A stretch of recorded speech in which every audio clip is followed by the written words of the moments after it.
Assalamualaikum warahmatullahi wabarakatuh. Warga Cilegon, jumpa lagi. Kita ngobrol bareng si Pocil, situasi politik Cilegon. Dan pada kesempatan kali ini, saya Erik Islami akan mengajak Anda untuk berbincang bersama Bapak Asda 1, Bapak Haji Tatang Muhtadi BASEMM. Dan kita akan berbincang mengenai bagaimana sih meningkatkan partisipasi masyarakat Cilegon untuk ikut di pemilu tahun 2024. Assalamualaikum Kang Haji. Waalaikumsalam. Waalaikumsalam kabar Kang Haji, sehat? Alhamdulillah baik-baik saja Kang Erik. Kang Haji, ini kan Ya. 2024 akan kita jelang dan tahapan pemilu ini kan sudah mulai masuk ya, dari mulai akhir tahun ini juga. Nah, bagaimana Pak menurut Pak Tatang sebagai Asda 1 yang berkonsentrasi di pemerintahan tentunya, juga di masyarakat, ini menyikapi bagaimana caranya supaya masyarakat ini kita bisa lebih meningkat dalam partisipasi di pemilu 2024 ini, Pak? Terima kasih Pak Erik. Kami dari Asisten Daerah 1 yang kebetulan di dalamnya membidangi pemerintahan, 43 kelurahan dan 8 kecamatan. Tentu juga di dalamnya mengkoordinasi bidang Kesbangpol dan pemerintahan, ada korelasi terhadap pemilu legislatif yang punggawanya adalah KPU dan Bawaslu. Kami terus koordinasi dengan yang terkait, termasuk dengan Kesbangpol, dengan KPU dan Bawaslu, bahwa peningkatan partisipasi pemilih di legislatif ke depan tahun 2024 tentu harus lebih meningkat dibanding dengan pemilu 2019. Ada upaya-upaya yang sudah dilakukan dari pemerintah maupun dari KPU.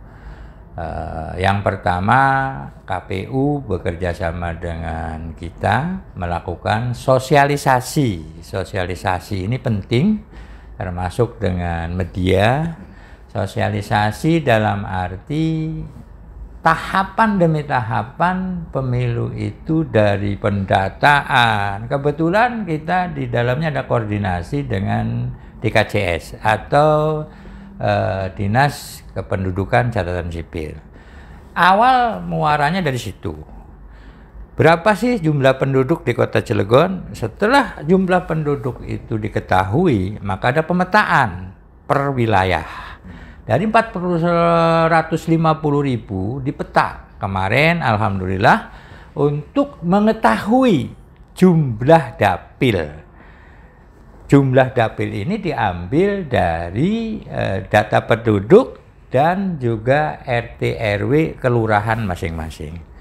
Alhamdulillah dari situ kemudian ada sosialisasi yang dilakukan dari pendataan, kemudian sosialisasi kepada terutama di Cilegon ini banyak pemilih milenial dalam arti pemilih pemula. Kalau pemilih yang sudah kawakan tentunya sudah hafal, tinggal kesadarannya. Tapi kalau pemilih pemula itu harus tahu bagaimana sih cara-cara, karena dia belum tahu, belum mengalami. Tapi kalau pemilih yang sudah kawakan, tentu itu yang dibutuhkan sosialisasi kesadarannya. Karena kadang-kadang kesadaran ini bertambah dan berkurang.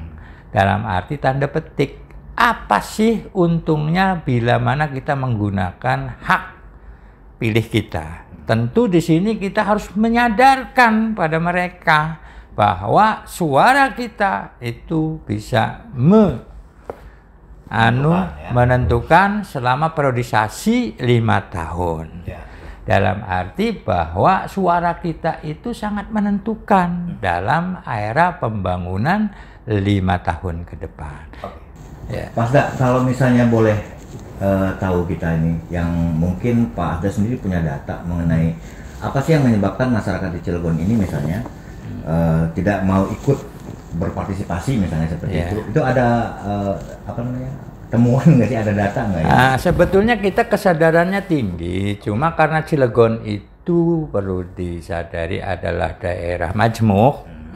Tentu di sini ada misalnya banyak pendatang ya. Kemudian banyak karyawan ya, karena ada 200-an pabrik di Cilegon. Tentu ini harus ada antisipasi. Waktu pemilu kemarin kita sudah antisipasi. Misalnya si karyawan yang kebetulan hari itu bekerja diwajibkan untuk atau disarankan untuk menentukan hak suaranya di TPS terdekat. Kemudian bisa saja ke depan misalnya di lingkungan industri itu diadakan satu TPS misalnya. Tentu hal-hal upaya seperti ini untuk meningkatkan partisipasi. Kemudian dimudahkan juga misalnya yang kebetulan lagi karena banyaknya pendatang, kita misalnya pulang mudik misalnya, itu kita harus dihimbau bahwa mereka bisa menggunakan hak suaranya di TPS kampung halamannya misalnya. Jadi intinya bahwa kesadaran diri untuk bagaimana membangun Republik ini harus terus ditingkatkan, disosialisasikan. Bahwa kalau ingin kita membangun Republik ini dimulai dari suara kita. Oke. Nah, berarti memang pemerintah sendiri sudah melakukan antisipatif ya, supaya memang masyarakat juga semakin besar untuk mengikuti partisipasi. Seperti halnya tadi, ruang TPS aja bisa disiapkan untuk membatasi suara pemilih gitu ya. Itu seyogyanya seperti itu. Alhamdulillah sekarang melalui Des Pemilu ya, tentu pemerintah nanti di situ tugasnya adalah bagaimana mengawal pemilu itu bersama KPU, Bawaslu. Dan sekarang yang ditanyakan fokus mengenai bagaimana meningkatkan angka partisipasi. Satu sudah kita lakukan bersama KPU, tahapan demi tahapan kita sering koordinasi dengan KPU, bahkan KPU tidak sungkan-sungkan ngundang kami. Kemudian kemarin juga EKTPL dari Disduk Capil itu sudah langsung ke TKP, ke sekolah-sekolah. Ini tentu sangat membantu untuk bagaimana mensosialisasikan tentang pemilu kepada pemilih pemula. Karena diawali oleh EKTPL untuk para pelajar. Ya, dari situ baru sosialisasi, alhamdulillah sudah kita lakukan. Pak Asda, ini kalau misalnya persiapan yang sudah dilakukan oleh pemerintah kota berkaitan dengan KPU juga dalam meningkatkan partisipasi. Nah, ini kan tentunya seperti tadi yang sudah disampaikan mengenai EKTP yang berkaitan dengan suara pemula. Dan memang di tahun 2019 itu di Cilegon itu menurut data kan memang masih minim banget untuk suara milenial ini yang berkaitan dengan suara pemilih pemula ini. Ada kiat-kiat khusus Pak dari pemerintah kita Pak? Ya, kiatnya pertama kemarin Disduk Capil melalui timnya keliling ke sekolah-sekolah untuk membuat EKTP. Kemudian dari pihak KPU sudah melakukan sosialisasi kepada sekolah-sekolah, terutama SMA, SMK, dan MAN. Ini sudah berjalan dan kebetulan kami pun hadir di SMA saat itu untuk bagaimana meyakinkan bahwa kesadaran para pemilih pemula ditanamkan bahwa tonggak pembangunan ke depan bisa ditentukan oleh salah satunya, artinya suara yang kita keluarkan atau suara yang kita sampaikan pada saat pemilu. Dan ini perlu, karena para pemilih pemula itu kesadarannya kan masih labil. Tentu yang berbau misalnya hal-hal yang estetika baru. Tapi ini perlu diyakini bahwa kalian ikut membangun bangsa dimulai dari mengeluarkan hak suara kalian.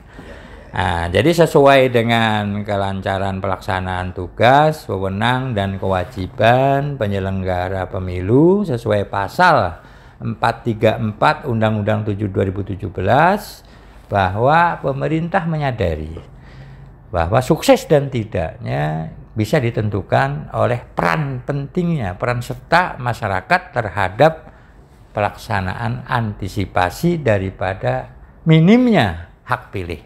Ya. Itu. Nah, Pak Asda, ini kan yang dibawahi bidang Asda 1 juga ini kan mengenai pemerintahan yang membawahi 43 kelurahan dan 8 kecamatan.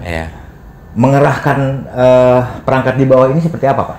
Nah, jadi inilah pentingnya sosialisasi nanti kepada kelurahan kerjasama dengan Kesbangpol dan KPU bahwa kita pun akan sosialisasi kepada pihak kelurahan. Dan ini sudah dilakukan. Peran lurah seperti apa? Salah satu contoh sekarang kita pun alhamdulillah sudah selesai perekrutan tentang petugas di kelurahan dan kecamatan yang kita kenal, misalnya ada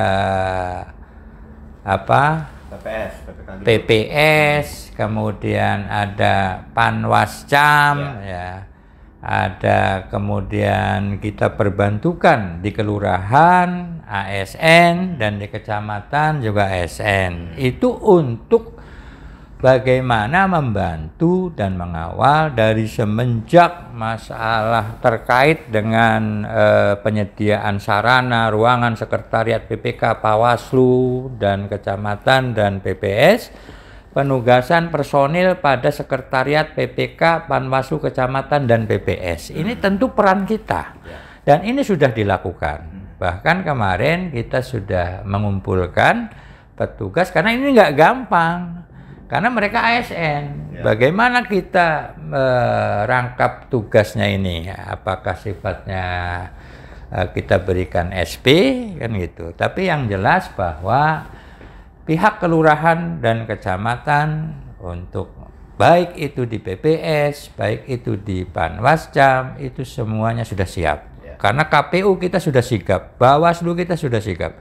Bahkan kemarin di sini, di ruangan ini, bagaimana Bawaslu dan KPU untuk meyakini petugas-petugas yang ditugaskan oleh pihak Bawaslu maupun pihak KPU sudah betul-betul valid dan sudah betul-betul secara aturan legal.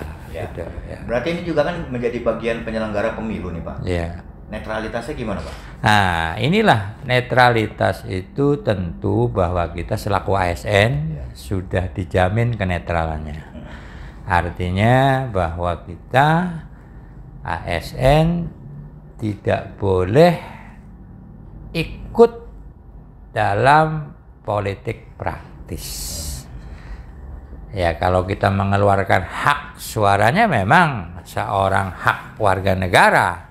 Tapi kalau kita selaku simpatisan, misalnya selaku untuk turut dalam arti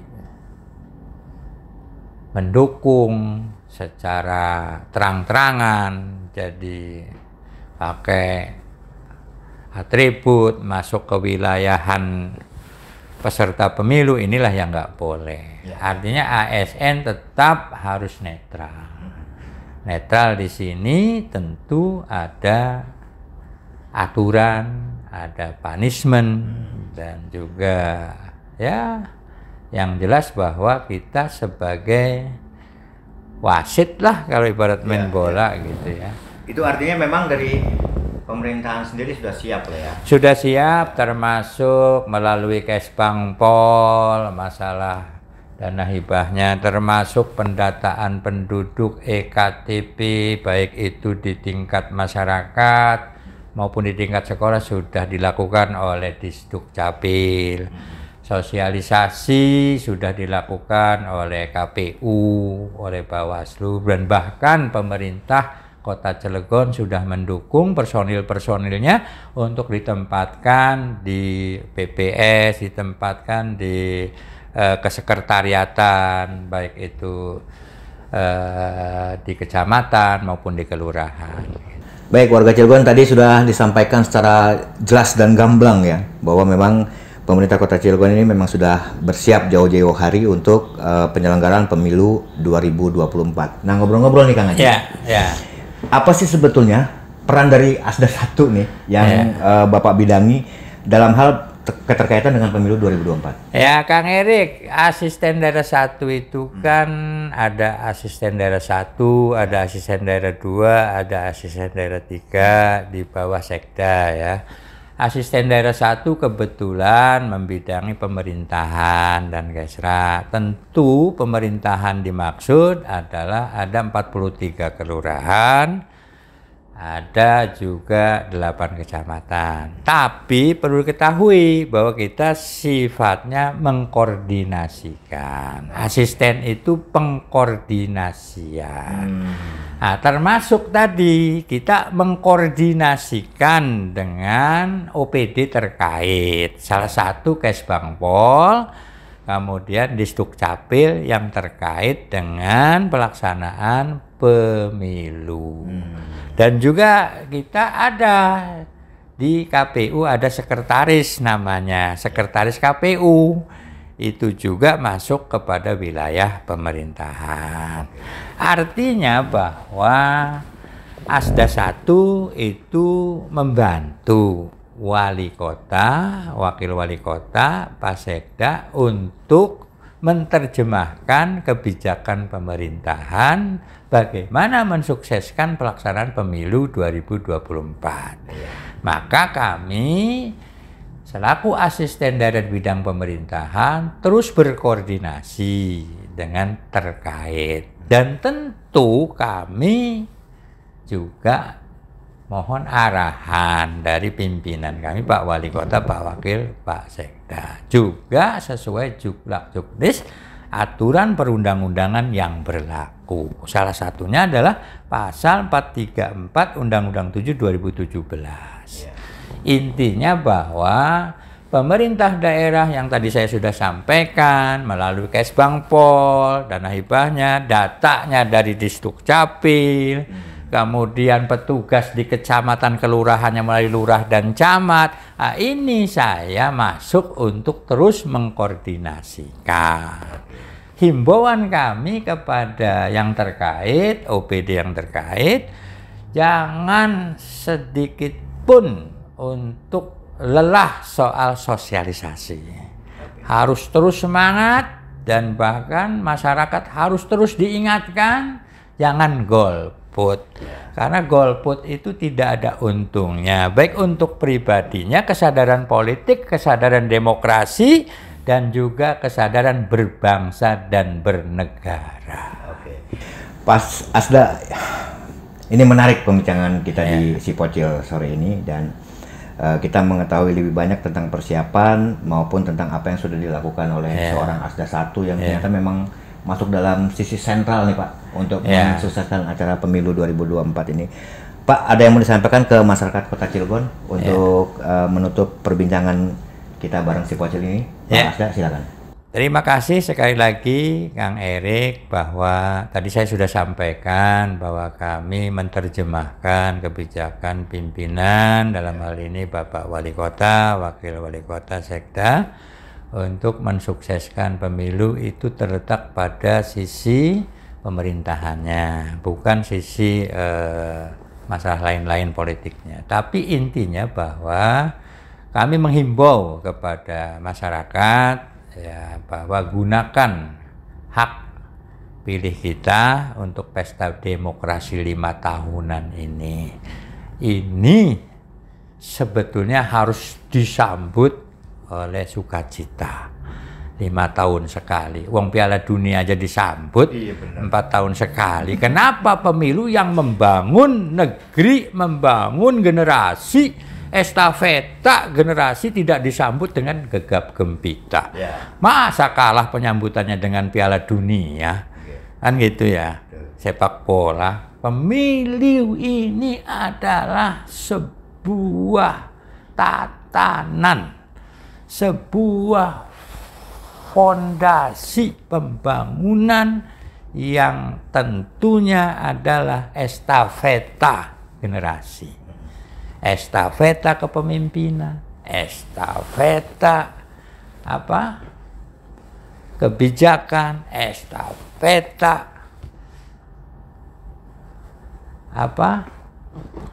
baik buruknya ke depan pembangunan di Republik ini harus disadari adalah dari kita, oleh kita, untuk kita. Betul. Terima kasih banyak ini Pak Asda, perbincangan yang sangat menarik dan semuanya daging ini. Perbincangan pada edisi kali ini, dan warga Cilegon, sampai di sini dulu obrolan kita bareng si Pocil bersama Bapak Asda 1, Bapak Haji Radang Muftadi. Seperti yang sudah beliau sampaikan, ini adalah pesta demokrasi, pesta kita semua. Ini adalah hal yang biasa yang kita temui dalam setiap 5 tahun sekali. Oleh karena itu, pemilu 2024 bukanlah hal yang menakutkan, tapi menyenangkan untuk kita semua. Karena apa? Karena dengan pemilu kita melanjutkan generasi. Estafeta. Dan melanjutkan estafeta menurut bahasa Pak Asda 1. Terima kasih Pak Asda. Jumpa kembali di lain kesempatan dengan tema yang berbeda bareng si Pocil dari Kesbangpol Kota Cilegon. Saya Erik Islami undur diri. Wassalamualaikum warahmatullahi wabarakatuh. Waalaikumsalam warahmatullahi wabarakatuh.